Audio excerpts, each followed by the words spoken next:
निराला की सरस्वती वंदना वंदना के शिल्प में स्वतंत्रता, ज्ञान और विवेक की पुकार है। हिंदी के कवि महाप्राण सूर्यकांत त्रिपाठी निराला जयंती कुछ लोग बसंत पंचमी को तो कुछ लोग 21 फरवरी को मनाते हैं। गिरिडीह कॉलेज गिरिडीह के बीएड एंड संभाग ने बसंत पंचमी के दिन कॉलेज बंद होने के कारण एक दिन पूर्व ही 13/2/2024 को ही निराला जयंती के अवसर पर काव्य पाठ सह परिचर्चा का आयोजन किया। इस अवसर पर बीएड के छात्र छात्राओं के द्वारा हिंदी विभाग और इंटर सेक्शन के छात्र छात्राओं ने इस कार्यक्रम में हिस्सा लिया। कुल 16 विद्यार्थियों ने स्वरचित कविताओं के साथ साथ निराला, माखनलाल चतुर्वेदी, ओम प्रकाश, वाल्मीकि आदि की कविताओं का पाठ किया। कुछ विद्यार्थियों ने निराला के जीवन और साहित्य के संबंध में भी अपने विचार रखे। हिंदी विभाग के अध्यक्ष डॉक्टर बलभद्र सिंह ने इस कार्यक्रम की अध्यक्षता की।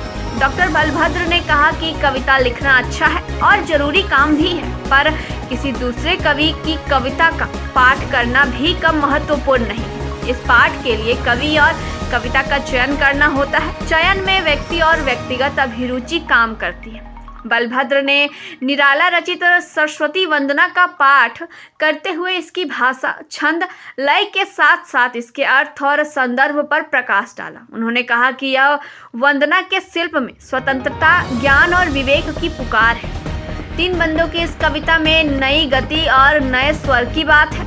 इतिहास के अवकाश प्राप्त डॉक्टर रजक ने निराला को छायावादी दौर का अप्रतिम कवि कहा है। उन्होंने उनकी प्रगतिशील चेतना को रेखांकित किया है। कार्यक्रम का संचालन बीएड संभाग के सहायक प्रोफेसर धर्मेंद्र कुमार वर्मा ने किया। संचालन के क्रम में उन्होंने निराला की कविता जूही की कली और तोड़ती पत्थर की चर्चा की। उन्होंने सरोजिनी नायडू को भी याद किया।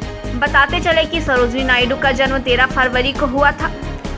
इस अवसर पर बीएड की सहायक प्रोफेसर आशा रजवार, रश्मि कुमारी, अंग्रेजी के सहायक प्रोफेसर सतीश कुमार, रजनी अम्बस्ट, सरिता कुमारी, लक्ष्मण हंसदा, अवधेश मिश्रा के साथ बीएड के विद्यार्थियों की बड़ी संख्या में उपस्थिति थी।